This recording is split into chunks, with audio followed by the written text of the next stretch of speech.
سے دل بڑا کریں۔ اگر بیٹا بیاہ دیا ہے تو بیٹا وہ آپ کا ہی رہے گا۔ وہم پال کر سارا غصہ بہو پر مت نکالیں۔ اس کے ماں باپ نے بھی تو پال کر بیٹی جیسا قیمتی سرمایہ آپ کے سپرد کیا ہے۔ شوہر نے 2 تھپڑ مار کر گالی دی۔ عورت نے گود میں بیٹھے بچے کی طرف دیکھا اور سہ گئی۔ مرد کا دل جب عورت سے بھر جاتا ہے تو وہ 3 کام کرتا ہے: اپنا لہجہ بدل لیتا ہے، عورت کے کردار پر انگلی اٹھانے لگتا ہے اور ہر وقت مصروف رہنے کے بہانے کرتا ہے۔ دور رہیں ایسے لوگوں سے جو صرف مطلب کے لیے آپ سے بات کرتے ہیں۔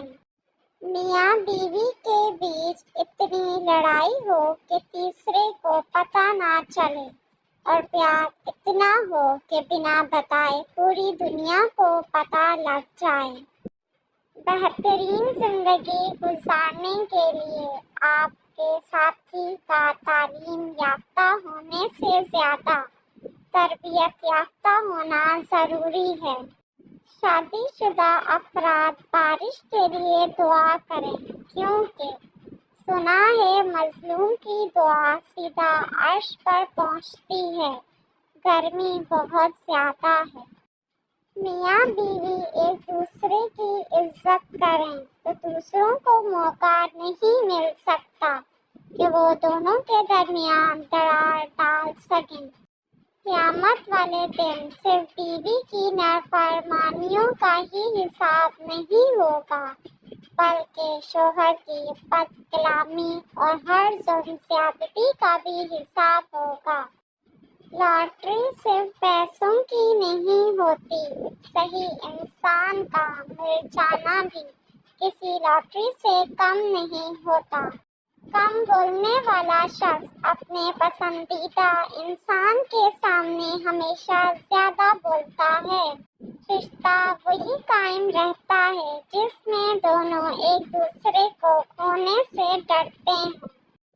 شادی کے بعد عورت کی حالت دیکھ کر اس کے ماں باپ کا نہیں بلکہ شوہر اور سسرال والوں کا پتہ چلتا ہے۔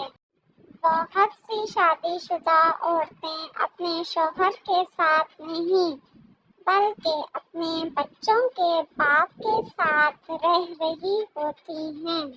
نخرے اگر عورت نہ کرے تو عورت کیسے کہلائے؟ اللہ تعالیٰ نے عورت کو بہت ناز سے بنایا ہے۔ شوہر کا کام بیوی کو صرف باہر والوں کی نگاہوں سے بچانا ہی نہیں بلکہ گھر والوں کی زبان سے بچانا، اس کی عزت کروانا اور عزت کرنا بھی ہوتا ہے۔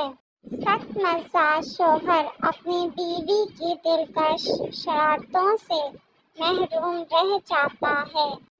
باپ کے بعد عورت کا سب سے مضبوط سہارا اس کی ماہانہ تنخواہ ہے، اور یہی اصل حقیقت ہے۔